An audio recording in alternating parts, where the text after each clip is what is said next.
Kumar sir, ஒரு விஷயத்தை நான் தெளிவாக கேட்க விரும்புகிறேன். என்னன்னா, நம்ம கரூர் முரளி சொன்னதை போல புதிய நீதி கட்சியினுடைய தலைவர் மரியாதைக்குரிய திரு ஏசி சண்முகம் எங்களுக்கு எவ்வளோ சீட் வேணும் அப்படிங்கிறத நாங்கள் பியூஷ் கோயல்கிட்ட கேட்போம், பேசுவோம் அப்படிங்கிறாரு.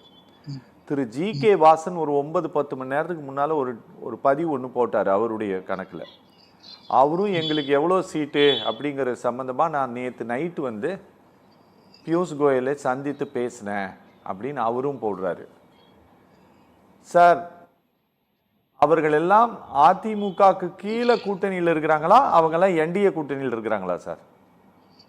சார், அவர்கள் எப்போதுமே தேசிய அரசியல்ல அவர்கள் தொடர்புல இருக்கிறார்கள். ஆகையினால தமிழ்நாட்டினுடைய என்டிஏக்கு தலைவர் திரு எடப்பாடி பழனிசாமியா இருந்தாலும் கூட அவர் இவர்கள் இருக்கிற சூழ்நிலை வைத்து ஒரு ஐடியாவில் இருந்திருப்பாங்க. அதை விட ஜாஸ்தியா எங்களுக்கு வேணும் அப்படிங்கிறதுனால அவங்க பியூஷ் கோயல் வழியாக அப்ரோச் பண்ணியிருக்கலாம். பண்ணினாலும் திரும்ப எடப்பாடி பழனிசாமி அவர்கள்ட்ட தான் அது வரும். அவங்க 2 பேரும் பேசி அதை இடையில வயா மீடியா பேசி ஒரு முடிவுக்கு வருவாங்கிறது தான் யதார்த்தமா நம்ம எடுத்துக்கணும். இந்த யதார்த்தத்தை புரிஞ்சுக்காம சண்டை போட்டு கிடந்து பிரயோஜனம் இல்லை. அதாவது அரை மணி நேரம் இப்ப 35 நிமிஷம் நம்ம ஒதுக்கி இருக்கோம். ஒரு கல்யாண வீட்டுல நடந்தா எல்லாம் தான் கூட குறை எல்லாம் இருக்கும், அதை வச்சு பேசிட்டு இருக்கோங்கிறது டைம் அரை மணி நேரத்தை வேஸ்ட் பண்ணிருக்கோம். நிறைய விஷயங்களை பேசலாம். ஏன்னா ஒரு தேர்தல் அப்படிங்கிறது பலமான கட்சிகளும் பலமற்ற ஒரு சிறு கட்சிகளும் சேர்ந்து ஒரு முடிவுக்கு வராங்க. எங்களால தனியா பெரும்பான்மை பெற முடியாது, ஆட்சி அமைக்க முடியாது, ஜெயிக்க முடியாது, மக்கள் ஆதரவை முழுசா பெற முடியாது, ஆகவே நாங்கள் உங்களோடு கூட்டணி வருகிறோம் என்று நினைக்கிறார்கள் சிறு கட்சிகள். பெரிய கட்சிகள் என்ன நினைக்கிறது? இந்த சின்ன சின்ன கட்சிகளுக்கும் ஆதரவு இருக்கும், அவர்களையும் சேர்த்து கொண்டால் அவர்களுக்கு ஒரு 1, 2, 3 சீட்டை கொடுத்தா மக்கள் ஆதரவு முழுசா நமக்கு கிடைத்துவிடும், அதை வைத்து நாம் அரசியல் நம்ம முழு அதிகாரத்தை பெற்று விடலாம் என்று வலுவான கட்சிகள் நினைக்கின்றன. தமிழ்நாட்டை பொறுத்தவரை 2 அரசியல் கட்சிகள் 32 வருஷம் ஆண்ட அதிமுகவும் சரி, 25 ஆண்டுகளுக்கு மேல் ஆட்சி செய்த திமுகவும் சரி, 2 கட்சிகள் மேலும் எனக்கு ஒரு பெரிய வருத்தம் என்னவென்று சொன்னால், என்ன ஒரு இன்னைக்கு கொள்கையில் அறிவித்திருக்கிறார்கள். அதுல ஒரு இடத்துல லஞ்சத்தை ஒழிப்போம், மதுவை ஒழிப்போம், படிப்படியா ஒழிப்போம் சொன்னது போல லஞ்சத்தை ஒழிப்போம், அதற்கு இந்த திட்டங்களை வைத்திருக்கிறோம் என்று சொன்னால், லஞ்சம் இல்லாமல் இருக்கிறது என்று யாராவது ஒரு 6 மாச குழந்தை கூட லஞ்சம் இல்லாத நிர்வாகம் நடக்கிறது தமிழ்நாட்டுல அப்படின்னு சொன்னால், எந்த 6 மாச குழந்தை, ஒரு வயசு, ஒரு 5 வயசு குழந்தை கூட நம்பாது.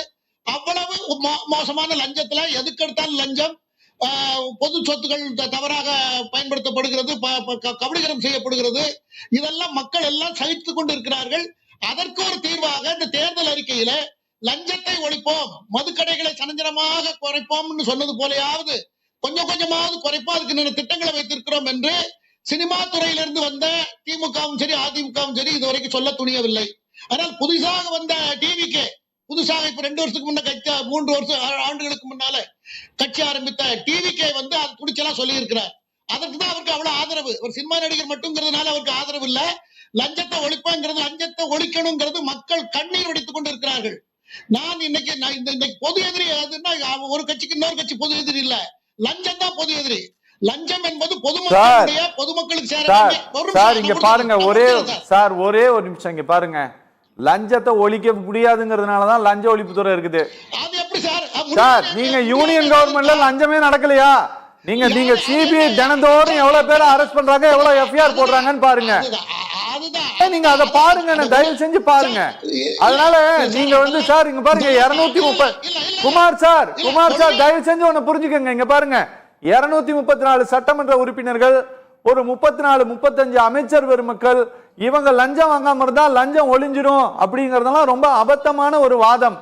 தமிழ்நாட்டில் இருக்கிற 10 லட்சத்துக்கு மேல இருக்கக்கூடிய கவர்மெண்ட் எம்ப்ளாயிஸ் எல்லாரும் முடிவெடுக்கணும் அது. அதனால நீங்க சொல்றது இதெல்லாம் சார் இல்ல சார், இல்ல பாஜக அந்த வாக்குறுதி கொடுத்ததா சார்? பாஜக அந்த லஞ்சத்தை ஒழிப்போம் வாக்குறுதி கொடுத்ததா? லஞ்சத்தை ஒழிச்சிருச்சா பாஜக இந்தியா முழுசும்? பிரதமர் எல்லா இடத்துலயும் பேசும்போது சொல்றாரு சார், ஒழிஞ்சிருச்சான்னு சொல்லுங்க சார். இல்ல சார், லோக்பால் அப்படிங்கிற ஒன்ன கொண்டு வருவோம், நாங்க இன்னும் கொண்டு வரல சார். சார் என்ன பேசிட்டு இருக்கீங்க நீங்க? சார் ஒரே நிமிஷம். லோக்பால் எத்தனை கேஸ் ஹேண்டில் பண்ணிருக்குன்னு தெரியுமா உங்களுக்கு? அப்ப அனுமதிக்கப்பட்டது லஞ்சம் அனுமதிக்கப்பட்டது அறிவிச்சு சார் நான் சொல்றேன் கேளுங்க. கருப்பு பணம் நாங்க சமீபத்துல பினான்ஸ் மினிஸ்ட்ரி பார்லிமெண்ட்ல பதில் கொடுத்திருக்குது. பிளாக் மணி அப்படிங்கிற ஒரு ஃப்ரேஸே கிடையாதுங்குது. சார் நான் சொல்றத தயவு செஞ்சு கேளுங்க சார். இந்த மாதிரியான நீங்க பேசுற இந்த வாதங்கள் இருக்குல்ல, இது யதார்த்தத்துக்கு கொஞ்சம் கூட ஒவ்வாத வாதங்கள். நீங்க கொஞ்சம் பிராக்டிகலா கொஞ்சம் சார். கருப்பு பணம் இந்தியன் கவர்மெண்ட் பேசுனது சார். சார் நான் 2016 நவம்பர் மாசம் 8ஆம் தேதி இங்க பாருங்க. 2016 நவம்பர் மாசம் 8ஆம் தேதி 1000 ரூபாய் நோட்டை இவங்க பேன் பண்ணாங்க. 1000 ரூபாய் நோட்டு 500 ரூபாய் நோட்டு செல்லாதுன்னு சொல்லி அறிவிச்சாங்க.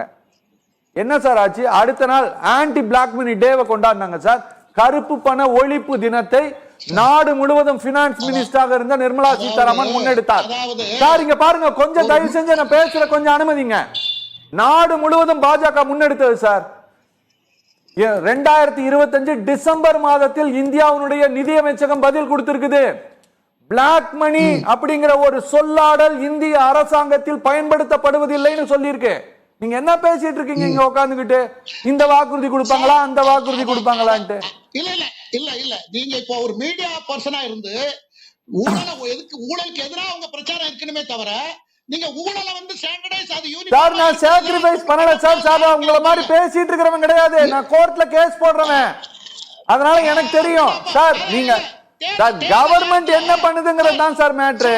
நீங்க இந்த வாக்குறுதி கொடுப்பாங்களா இந்த வாக்குறுதி சார் இருங்க. தேர்தல் நேரத்துல வரப்போறது தேர்தல். அடுத்த மாசம் நேரத்துக்கு தேர்தல் எந்த கட்சி ஆட்சி வைக்க போறதுங்கிற நிலைமை வந்துவிடும். சரி இத பத்தி பேசுறது அடுத்த 5 வருஷத்துக்கு தான் சார். 3 மீட்டிங் நடந்தது என்டிஏ கூட்டணியில. 3 மீட்டிங் நடந்தது.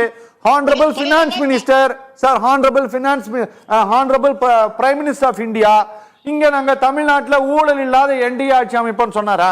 ஏன் அவர் சொல்லல? எத்தனை வாட்டி சொல்லிருக்காரு? நீங்க கவனிக்கல நினைக்கிறேன் சார். அமித்ஷா சொல்லிருக்காரு.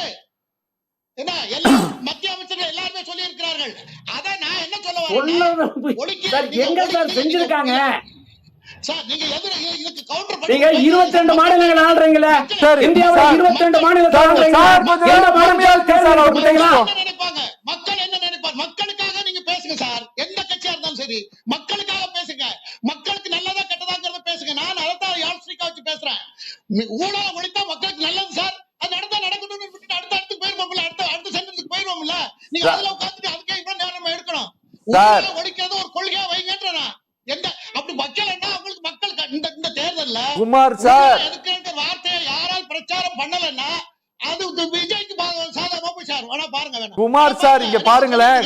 குமார் சார் தயவு செஞ்சு நான் சொல்றேன், இந்த அட்மினிஸ்ட்ரேஷன் சிஸ்டத்துல என்னத்தை இந்த அரசாங்கம் சொல்கிறது, என்னத்தை பதிவு பண்றாங்க அப்படிங்கறத தேசிய அளவில் என்னத்தை ஒரு இந்தியாவினுடைய நிதி அமைச்சகம் இன்கம் டாக்ஸ் டிபார்ட்மெண்ட் என்ன சொல்லி இருக்குங்கிறத நான் உங்ககிட்ட சொல்றேன்.